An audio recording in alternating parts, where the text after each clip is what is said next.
it's a range of what I've been doing for a while now, of starting from doing the science about what a big earthquake can be like, through how I took that to the city of Los Angeles, and the steps that Mayor Garcetti is taking to actually try and grapple with this and change some of the outcome.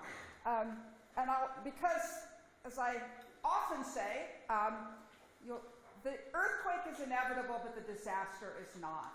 And I find one of the most frustrating things is that people think the only way to deal with an earthquake is to be ready to pick up the pieces afterwards. Let's make sure we have our water and we've got our crowbars and our guns or whatever else it is that people think they need for after the earthquake, instead of saying, why don't we stop the damage? And the damage is all preventable. It might not make financial sense to do it. It might not really make practical sense because if you have to unhook your dishes each day to go cook dinner, you're probably going to get sort of frustrated with the process. And I don't know about you, but I've had my dishes now for 35 years, and I wouldn't mind if they broke and I could get some new ones. So, but let's look at what it is about earthquake. All right, we all want to live here in California, right? This is the way it looks to us geologists. Each of the red lines is a known mapped fault. There's a lot of them here, but they make California the place we want to live in. I mean, the San Francisco Bay is there because you've got the San Andreas and the Hayward Fault running along there. The Sierra Nevada is there because the frontal fault is pushing it up. The San Gabriels are there because of the Sierra Madre Fault. So basically, what makes California, California is the faults. It's why we want to be here. We want to be here. We've got to learn how to live with the risks. Well, what is the risk? I want to point out that when you compare it to some of the other things in life, we sometimes fear earthquakes inappropriately. How many of you are afraid of dying in an earthquake? A couple, okay. That's pretty good. That's actually a good sign because, your chance of dying in a skiing accident, if you're an avid skier, 125 skiing days in your lifetime, you have a 1 in 10,000 chance of dying in a skiing accident because it's something like 1 in a million ski days. Yeah, it's about 1 in 12 or 1.2 million ski days ends in death. It's gone down since you started wearing helmets, but your lifetime risk, if you ski regularly, is about 1 in 10,000. Your chance of being hit by lightning, dying from being hit by lightning, is about 1 in 80,000. About 75 people a year in the United States die by being hit by lightning. By comparison, your chance of dying in an earthquake is something on the order of greater than 1 in 100,000. It's a little hard to exactly get the number. If the total number is actually quite a bit less in the last 100 years. Really, the only one we've had that's any significant in number of deaths is 1906. Of course, we haven't had a really big earthquake since 1906 either, but they obviously don't happen very often. You are absolutely far more likely to die by being shot than you are from an earthquake. And we don't seem to be willing to do anything about that. So, it's not about dying, right? It's about living and what life is going to be like after the earthquake. We live in a big city, a big conglomeration of a lot of people. And there are a lot of things that have to work well for life in our city to continue. Through this process, we ended up defining urban disaster resilience, which means a city that's still functioning after the earthquake. Not that we've prevented all the losses, but we've prevented enough that the basic system can keep on working. We won't have to give up and leave. Right? To accomplish that, sorry, I thought I had some other lines showing up there. To try and understand what this is going to do to us, we created the shakeout scenario. So you've been hearing something about this. I got the opportunity almost a decade ago now to start a project in the U.S. Geological Survey. It was called the Multi-Hazards Demonstration Project to demonstrate how hazard science can improve a community's resilience to natural disasters. And went to the emergency managers, the land use planners, financial interests, and said, what do you need from science that you aren't getting? And we got a really strong message that they wanted scenarios.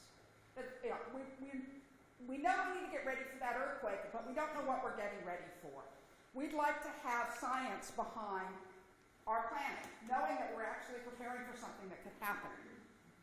So we went through this process of creating the scenario. It involved actually literally several hundred people. Lucile was part of the team that figured out what the fault itself was likely to be doing. So it's not saying this is what will happen in the next earthquake. It's saying this is a plausible earthquake. Because to go from, to say what all of a big earthquake is going to be like, I have to make so many assumptions. Some of them are going to be wrong. The next earthquake will not be exactly like what I'm going to show you. But what I'm going to show you is a very plausible earthquake. Everything about it, we go, yeah, that would be the sort of earthquake that wouldn't surprise us. And we based it on the geology. We started by saying, what is that fault? What could it be doing?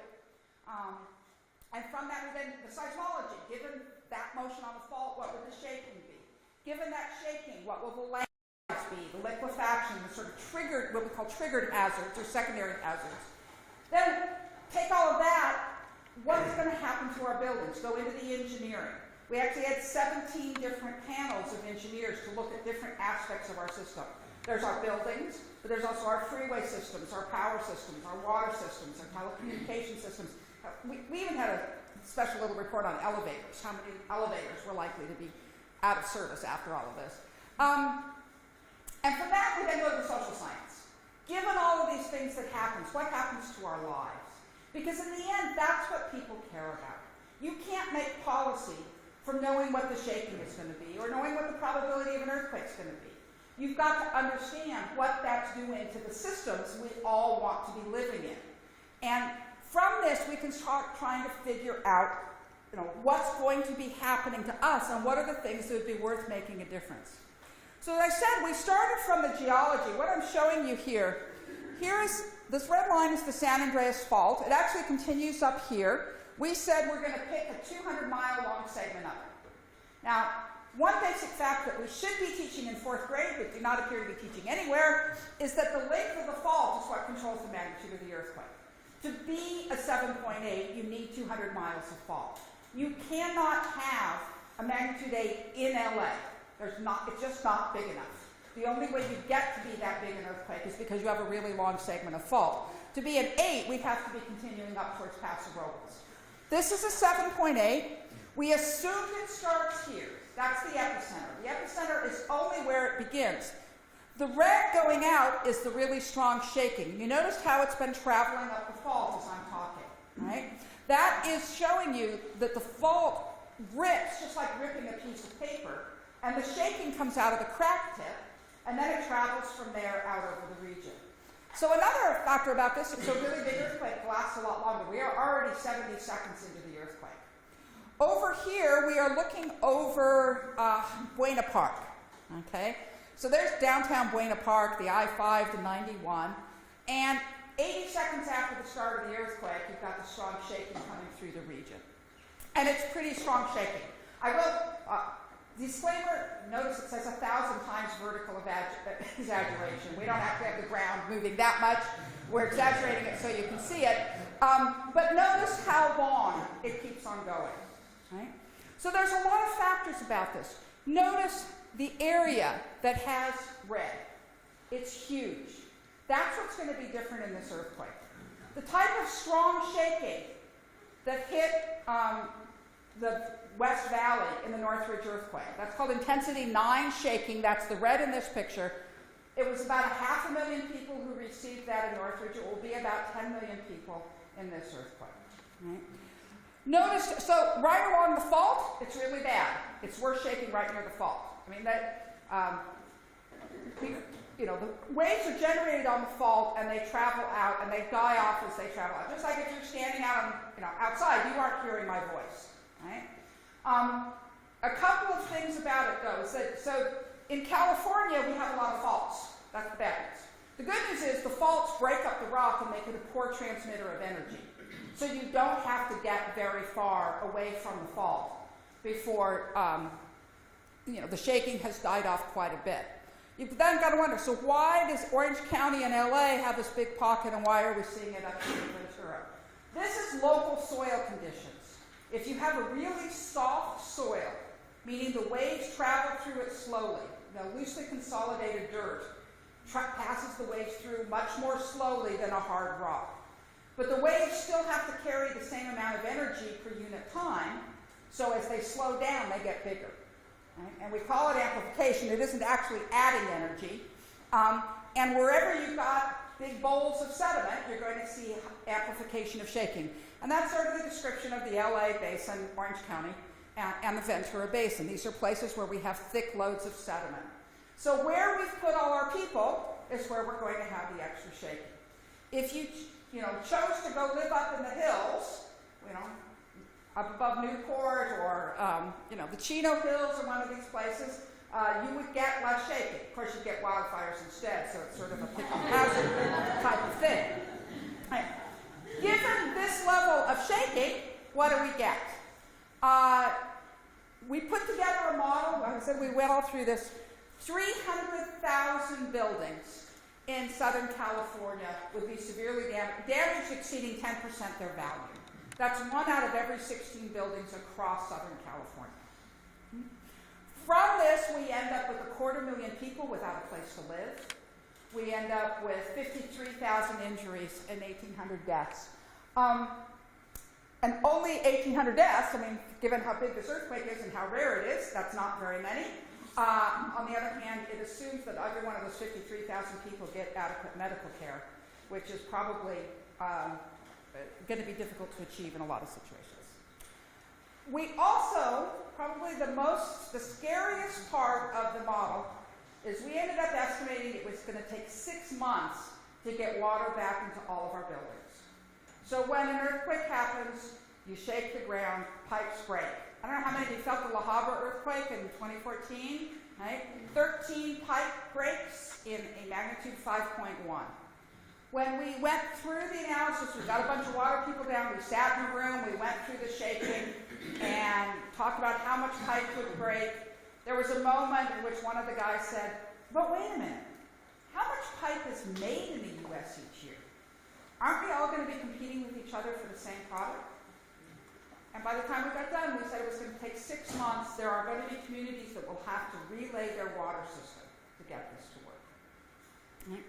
And because of that, we have a harder time controlling fires, and the really big earthquakes trigger a lot more fires.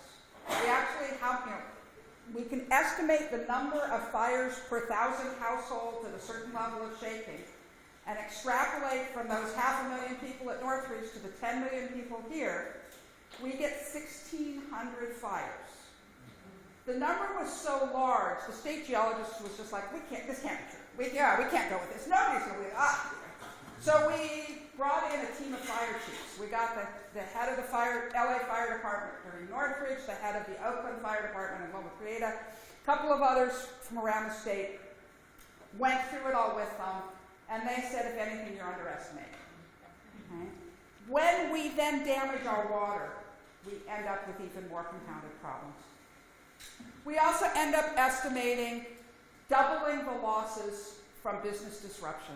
We modeled the business disruption from lack of water, lack of electricity, and interruption of our transportation, and come up with $100 billion in losses, because just from the time it will take to reestablish those services. That's actually another slide. Then I didn't say communications, and I put communications out there. The last time we had a big earthquake, Northridge, was 3 months before the release of the first internet browser. There was no public internet when Northridge happened. We have now got a society completely dependent on it. And we started recognizing that we don't even know how to model what those problems are going to be, but we know that it's a big issue. Okay. So what do we do about this? How do we go forward? And what we need to do is to look at our lives as a set of systems. So this is my artist's model of the beginning of a city. You start with pipes. And that's one of the problems with water pipes. They're the oldest things you have. You put them in before you put in a building. Right? 15% of the pipes in LA are more than 100 years old. Love that statistic. On top of all of those pipes, we go and build our cities. We put in the houses that we live in. We put in the buildings that we work in. We put in our manufacturing centers, our power generation, our telecommunications, our transportation. And all of these systems are there to support human life. They are here to create the systems. It's a system of systems to get our life to work. And to understand what's going to happen to our lives and what are the most critical things that we need to address, we need to look at these systems and see if we can recognize the critical points of failure. So I'm going to take you through a few of these types of analyses. So obviously buildings. That's what we all think of as earthquakes, right? We bring down buildings. And it's pretty hard to get human life to work if you don't have a place to live or a place to go to work. When you look at what happens with damaged buildings, we damage them from a variety of ways, actually. The fire following earthquake created losses about equal to the earthquake shaking directly. We also have a huge amount of damage from water pipe damage. There was estimated $40 billion of losses in the Northridge earthquake, and $2 billion of it was from water pipe damage. Flooding of pipes, or we could make pipes better than this, right? So when these happen, we have short-term consequences. We kill people, we shut down businesses, people don't have a place to live. To try and get beyond that and be able to stay here, we need to get rid of the debris from the buildings. That's actually a major issue, the amount of concrete that's going to need to be thrown away after an earthquake. We need power, we need transportation, we need people. Right? We have to get our systems to be working to be able to get in there and fix it. If we go a long time without getting those fixed, we start seeing significant loss from our businesses, emotional disruption, and a surprising amount of loss caused to your neighbors. We all tend to think of damage to a building as being our own problem, right? I have a building, it gets damaged in an earthquake, I've lost money. Well, okay, maybe I have tenants that can't go to work or can't live there. But in fact, the impact falls on your neighborhood and on your community and the people around you. We often see that a badly damaged building, they will not only prohibit entrance to that building, they will red tag prohibit entrance to the neighbors because of the chance that that badly damaged building will fall down in an earthquake. You lose the use of the street in front of it. There's either debris in the road or the potential for debris in the road. And we've seen large communities being shut down because of damage to a subset of the buildings, but it imperils everybody around you. So what can we do about it? One of our biggest ones is dealing with the fact that we have older buildings, right?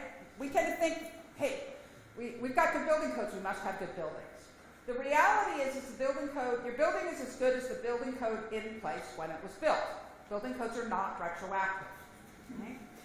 Most of Southern California is built before the current code. We made a lot of changes after Northridge. We made a lot of changes after the 71 earthquake. So the 50s, buildings from the 50s and 60s are particularly dangerous. How much of Southern California is built in the 50s and 60s? An awful lot of it. Okay? And so this is one of the really big issues that we've got.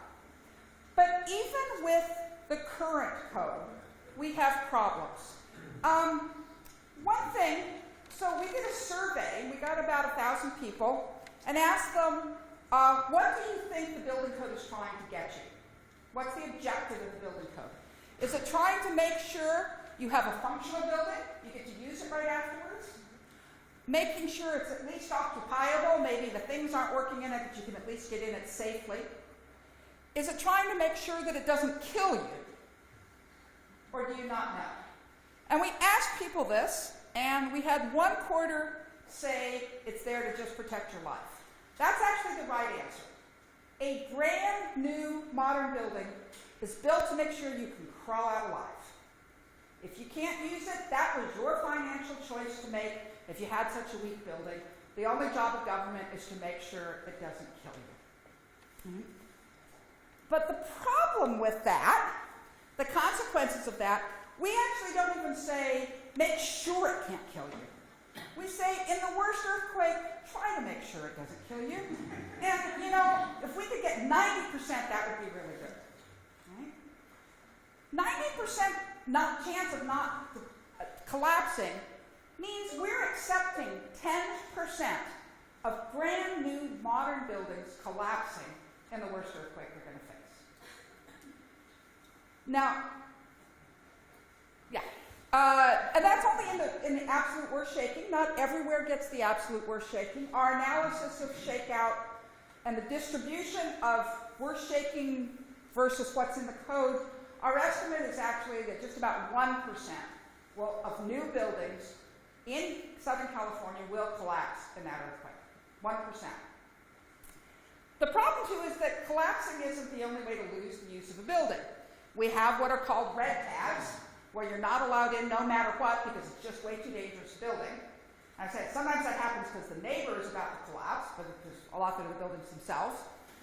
And we have yellow tags where you can't use it, you have limited entry, but you've got to fix it. Part of it's really damaged.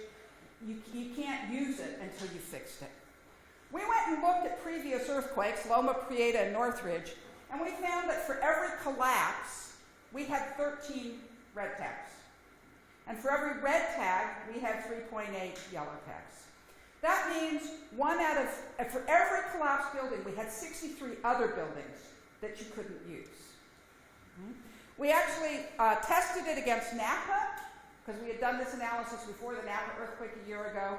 We had 57 yellow and red tags for each collapsed building. So what does that mean in shakeout? If we have 0.8% collapsed buildings, we're going to have 10% red tag and 38% yellow tag. We will have half of our buildings, brand new modern buildings, that can be used after this earthquake. How do you keep a business going? Or a business community going? We then went and asked people, what do you actually want it to be? And the overwhelming majority actually told us, we want better than life safety. And this matches up with what I went through when I was in the city of Los Angeles. I spent a lot of time speaking with groups like the Building Owners and Management Association, the Central City Association, the Hollywood Property Owners Alliance. I actually did 130 public talks in 10 months, which is why I got so tired. But, and we got the same answer from them. BOMA told me, just up the damn code. We don't want to be dealing with a bad building, but we also don't want to be at a financial disadvantage to somebody else because we chose to spend more and they didn't. And maybe they're going to be collapsing on us anyway and we'll be shut anyway because they didn't do it. Just up the damn code. So that tends to be what people actually want. It has not been what we've done. And I'm going to end this discussion with a bit of one place that you can see what this is like. So Christchurch, New Zealand in 2010, city of 450,000 people, big modern skyline. They had an earthquake of magnitude 6.3 directly under the city in 2011. I don't know who was lucky enough to do this, but somebody was up on a mountainside and got a picture during the earthquake as things were getting damaged and the dust is coming up. They actually only collapsed 2 buildings. The building code did what it was supposed to. Of those 2 buildings, one is clearly a defective building. It was actually the one you saw earlier, and it's like, there's questions about how it ever made it through the building department. The second one was a very old building, and again, not too much of a surprise. So basically, the building code did what it was supposed to.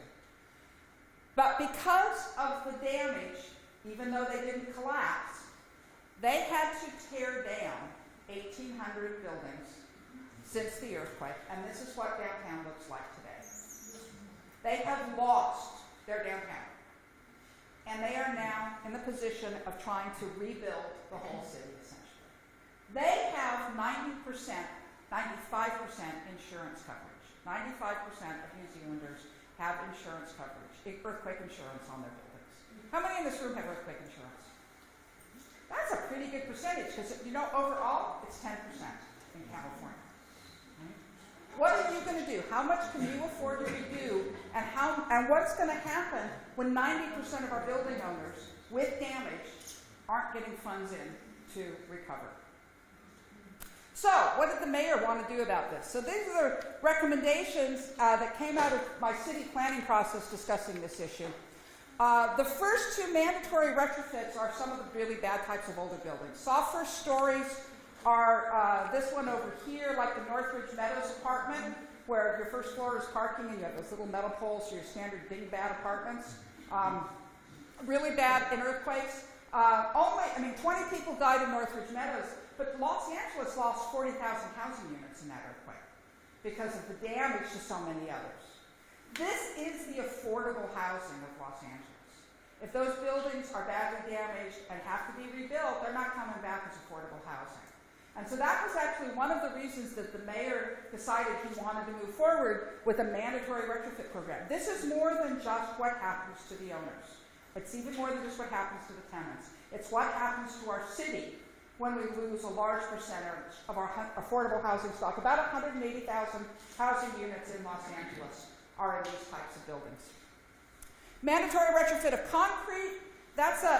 This is the Olive View Hospital in the 1971 earthquake. This used to be a 2-story building. This is the first floor. What's left of it down there. This type of concrete buildings are, again, another really big known problem. A significant chunk of our commercial space in Los Angeles. Think about Sunset Boulevard. All those 1960s concrete bank buildings, 5, 6 stories, open, lots of windows, little weak frames. And so they're going to, those buildings also going to be facing mandatory retrofit. They're getting a much longer time to accomplish it. The soft first story, they're asking for 7 years. The concrete buildings, we're giving them 30 years. It's a more expensive process. They have commercial leases. But it's still going mandatory. The mayor, this was an interesting process. I believe mandatory works. I know that voluntary doesn't. We've got the brick buildings. We had a program across the state where every jurisdiction had to create a retrofitting program, but it was up to the jurisdiction whether it was how they structured it, whether it's voluntary, mandatory, whatever. So we have about half of the jurisdictions with voluntary programs, half with mandatory programs. 90% compliance in mandatory, 20% involuntary. They just don't work. And but I had to, this was the point at which I realized I'm a scientist. My job is to tell him the implication of his decisions. If you decide to go with this, when this earthquake happens, you're going to kill these number of people in these buildings. It was still a decision to make. Thank heavens he agreed with me. But it was an interesting part of this process. I guess I've been sort of just talking, and I'm going to keep on talking, I guess, like this. Going into the city, it was a technical assistance agreement between the U.S. Geological Survey and the city, the mayor's office, where we said we were going to do a cooperative project to develop recommendations for resilience for the city. And no money changed hands. The survey, U.S. Geological Survey, federal agency, put up me, and the mayor put up 20 of his staff, and we worked together to do this. And it was actually very important because I could go and say, when I went to give talks, all those 130 talks I gave, the price of the mayor getting me for free is that he actually got me, and without political constraint on what I would be saying. And so that was one thing. He could have chosen to go voluntary, and I would have said, okay, I don't think it's going to work, but okay. And I would have been able to publicly say it doesn't work. And I never had to threaten that. I'm sure he understood it. But he also was personally, he wants to see this happen. And somebody said that we haven't seen people do this before, right? This is the biggest change for earthquake safety in Southern California, anywhere in California has ever undertaken. And somebody was saying that they thought that, that what was different was that Mayor Garcetti had the intelligence to understand what the implications really are. He is a Rhodes Scholar. He went to Columbia. He's one of the smartest people I've ever dealt with, and I'm at Caltech. But he's a lot more social, too. But he also had the self-confidence to act on it. And then you could look at his predecessors and say, see self-confidence without the intelligence, or see intelligence without the self-confidence. And I think it was sort of a unique elected official that was willing to grab on this and move. I think the most heartening thing to me is how much political credit he has gotten for doing this. In fact, there was an editorial that said, you know, politicians don't grapple with the earthquake problem because you go and you try to do something that either there's an earthquake, either there's not an earthquake before you get out of office and you look ineffective, or there is an earthquake before you get out of office and your changes haven't had time to make a difference, so then you look ineffective. And so or I guess the first way, there's no one, why'd you waste my money, or you have the earthquake and it's ineffective. And then proceeded to give Garcetti huge political credit for having acted on it anyway. I think the most positive thing is we are seeing an elected official get praised for doing this instead of getting in trouble for doing this. And we've now got literally a dozen other cities in Los Angeles County that have come to us and want help in moving forward on doing this too. We're going to be talking with the Southern California Association of Governments about how we can support them moving forward. The bigger problem really is the building code, the current building code. That's a very difficult one to tackle locally. What went into the mayor's plan was something we call a voluntary rating system. Right? I can tell you, so this building looks like nice steel beams, probably really quite new, right? This is presumably after the 97 building code. It's fine. It's a 3-star building. Make sure you can crawl out alive. It's not actually giving you more than that, but it's giving you that. Okay? If we were in a 1920s concrete building, I'd be reasonably sure it's a 1-star building. This is really likely to collapse, and you're probably, high chance of dying if you're in this building in a bad earthquake. And you can tell most of that just by knowing the type of construction and the age. If you get an engineering analysis, you can be certain of it, and there's certain things like certain concrete buildings. The 1960s concrete, some of them are actually okay. I actually got my children's school when they were in high school in La Cañada inspected because it was a 1964 concrete building. And it was actually fine. They were like, boy, somebody did a really good job here. You really don't have any right to be this lucky. There was good connections between the corners, which is a big issue. And they ended up concluding they didn't need to do any retrofit. And that is true of probably about a third of the concrete buildings out there. When they get inspected, they're going to determine that they don't need to get a retrofit. And those will have a higher rating. They'll be 2 stars instead of 1 stars. And you can build better than this. And there are people that do it. The LA City Hall is 4 or 5 stars. It's built in a base isolation system. It's probably pretty good. I'm saying these stars. There is a group called the U.S. Resiliency Council that has developed a rating system. Anybody can now contract with them and get a rating on the building. It costs about $1,000 on the simpler rating system. There's a more expensive one if you wanted to have it certified in various ways and peer-reviewed essentially. The city is working with the U.S. Resiliency Council and is rating all of its own buildings. First they had to figure out how many buildings they had. That actually took a remarkable amount of time. There's about 1,200 in the city of Los Angeles that are owned by the city. They are getting ratings done on every one of them. When we first started the process, the Bureau of Engineering and the Department of Building and Safety were like, oh, well, I don't think you want to do this. And the deputies were, oh, no, I want these answers. Oh, I really don't think you want the answers. No, we really do. If we've got a problem, I'd rather know. And it was really surprising to the people in the building department and engineering. History has been the elected official didn't want to know what the problem was. So this is actually a pretty big deal. They are getting ratings of all the buildings. When it's completed, they are going to publicly release them. There will be a web page describing the rating system and giving you the rating of every city building. Some of them are 1-star buildings, and they are going to be retrofitted.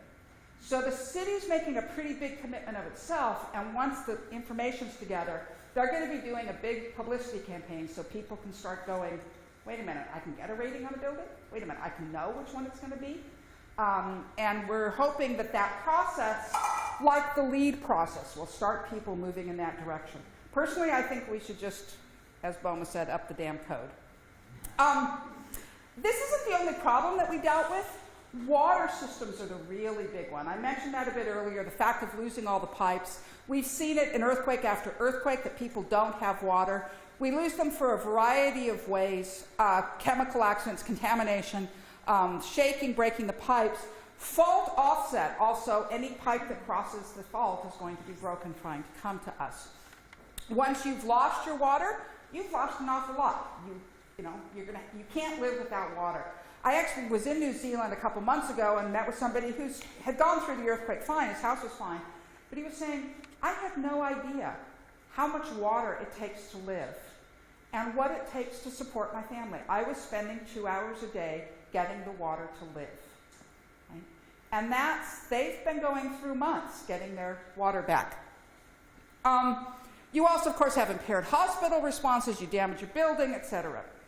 To fix it, you actually need a lot of equipment, and you need electricity, and you really need an internet in the modern system. A lot of the pieces of keeping a system working, there's an assuming of the communications.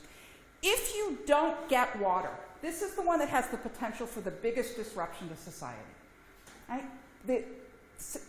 FEMA is planning to cart in lots of water to us right after the earthquake, so that we can all get water. There's lots and lots of plans about how to set up distribution centers, a variety of things. That's great for drinking water. How many of you are willing to stay here when you haven't had a shower in a month? And what are the public health implications when nobody's had a shower in a month? This is the one that has the potential for the biggest disruption to our society. So as we looked at this with the mayor, so there's the issue. One of the really big ones is the pipes in the ground. These are some pictures from New Zealand, how bad the pipes can be. Okay? And there have been, this is a pipe testing laboratory at Cornell. The world's expert on pipes and earthquakes is a professor at Cornell. Has done a lot of work with Christchurch. He's doing a lot of work with Los Angeles as well. You can make pipes that don't break in earthquakes. Mm-hmm. And there's a couple of different ways of doing it. There's a Japanese model. There's a polyethylene model. They've been doing the testing. We know which ones those are. And the city has made a commitment to a future with resilient pipes. This is probably the most expensive thing there is. We already are, on 350-year replacement schedule, I think, on city pipes. Basically, that sounds really bad. I bet you your city's probably just as bad. Right? You put the pipes in the ground and you forget it, and you repair them when they break. Right? But it leaves you horribly vulnerable. There are these pipes that you have to make the commitment to replacing them. The other big issue that we have is that our water comes to us from outside the region. For the city of Los Angeles in 2014, 88% of the water came from outside the region. The northern Orange County, it's only about 50%. Southern Orange County, it's 100%. Right? So there's groundwater in northern Orange County. Every drop of that is crossing the San Andreas to get to you in 4 aqueducts. One of them looks like this. This is the Elizabeth Tunnel of the Los Angeles Aqueduct, 1908 wooden tunnel, 9 feet in diameter, and the expected fault offset is 15 feet. It might be up to 30. Right? So this will no longer be functioning. But this actually applies to all the aqueducts. And we have struggled over the years. That's basically the water districts have said, hey, we got 4 aqueducts, so we lose one in an earthquake, we'll get it repaired. And it's like, remember that thing about the length of the fault is the magnitude of the earthquake? Like you're all breaking in the same earthquake? And that just had not been understood.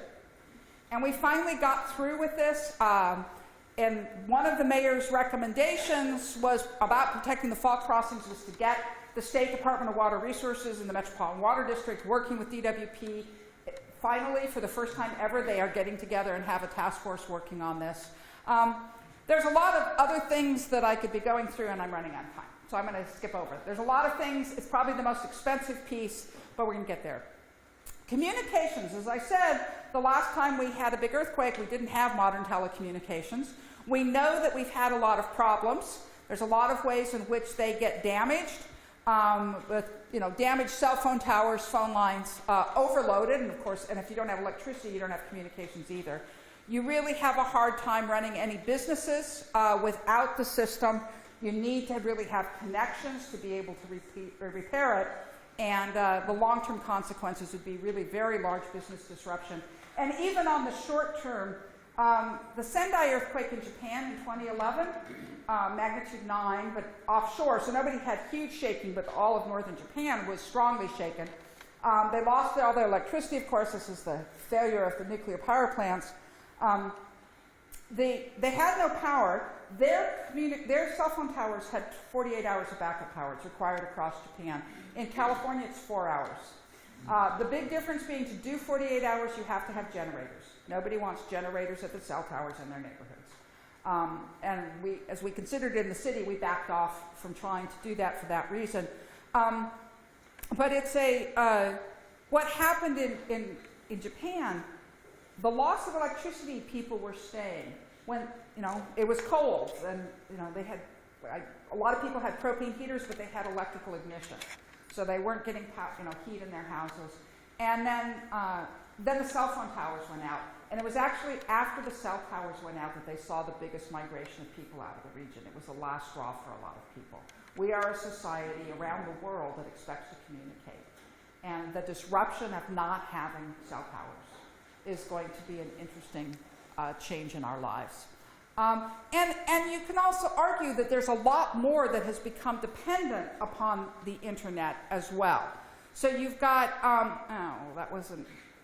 that did that automatically, huh? Right. So you have to have the power system to get it to work, but just about everything else we have depends on it nowadays. And after Northridge, the grocery stores had warehouses in the Inland Empire. So there was food stored in those areas, and they would deploy, at that time, you would have food in your warehouses and you deploy it to the different stores as they needed to be restocked. Now, with the just-in-time economy, we've got a computer. We can be much more efficient about this. We bring the food into the region the day it's needed because we know what that is with all of our computer planning. And they've given up all of the warehouses, which means our food is cheaper, it's more efficient, it's fresher, but we no longer have that food stored on this side of the San Andreas. And just about everything in the supply chain in modern life is no longer warehoused. And we've created a new dependency to the internet, to our systems working because of that. Okay. We actually, when we dug into it, it wasn't quite as bad as I thought it might be. The power is the biggest issue.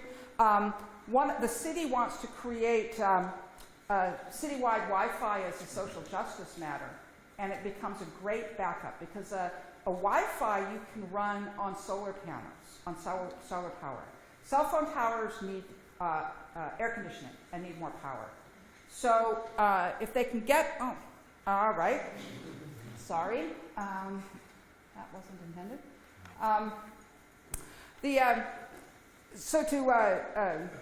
The citywide Wi-Fi could at least provide texting and that level of communication.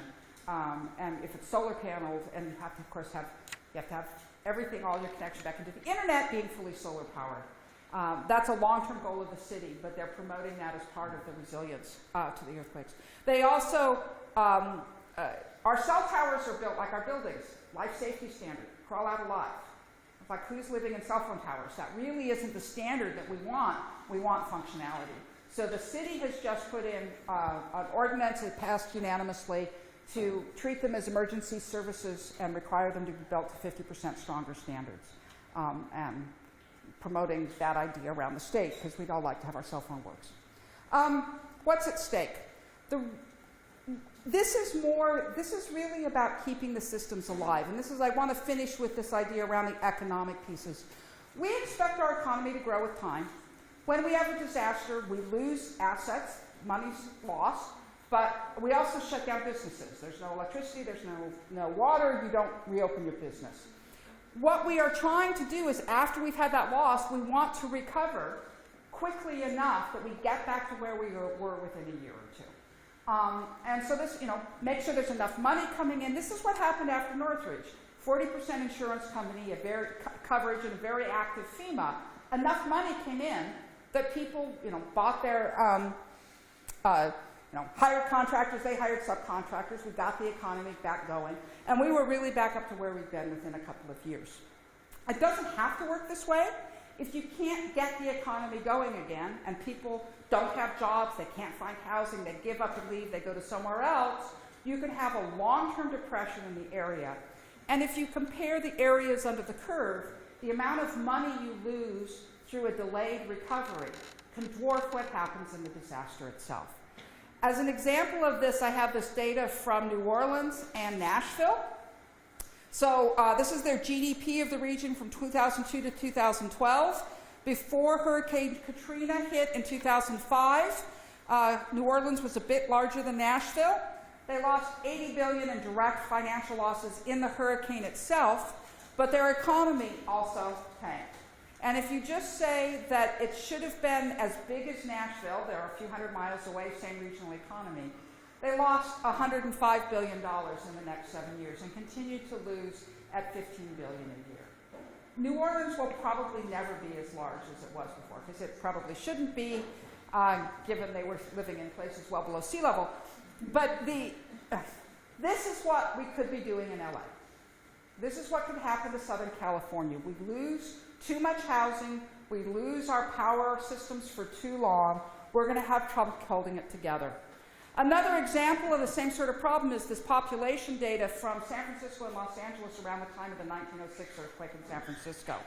So the earthquake hit in 1906. In 1905, San Francisco is 5 times larger than Los Angeles. It is the premier city of the West Coast. Everything went through San Francisco.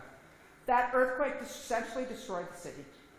A lot of it was the fire following the earthquake. It was pretty well gone.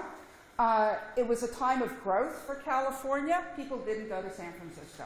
They gave up on San Francisco and came south. And within a decade, we were larger than San Francisco, and now Los Angeles is 5 times the size of San Francisco. And the largest growth decade in the history of Los Angeles is the decade after 1906. And the only years that Los Angeles has ever lost population are 71 and 72, right after the San Fernando earthquake, and 94, 95. So we know people don't like big earthquakes and they leave. If you disrupt too much, you lose a lot. I really should have some more time for questions here.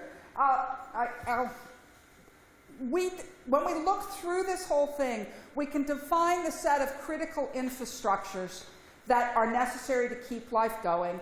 And all of basically everything that makes for life in a city can be tied into these things. And what we are trying to do is minimize the damage. We won't prevent it all, and we can compensate. Resilience doesn't mean stopping everything. For instance, if we lose some buildings but we still have internet, people can be telecommuting. We don't lose all the businesses because of that. If we lose water but we still have sufficient transportation, FEMA can truck in our water and it handles it for a while.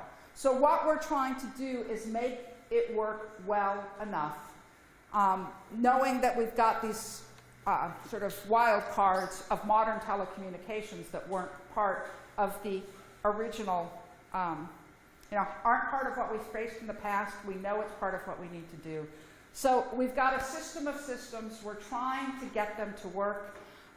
In Los Angeles, they have taken huge steps. It's bigger, as I said, than anything that's ever been seen before in California. I left the city almost a year ago. We finished the report in December last year, and it's all moving forward. All of the ordinances, of the 6 ordinances that were proposed, 5 of them have passed. The 6th one is still in process. They've all passed unanimously. The City Council is completely behind this. They are not getting political kickback on this. The Department of Water and Power has moved forward. It's established the Resilience by Design program. There's a bond act that's being put together to try and propose how to pay for some of it.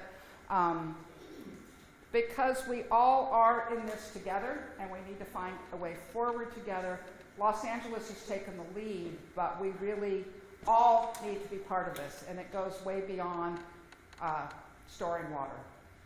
Thank you.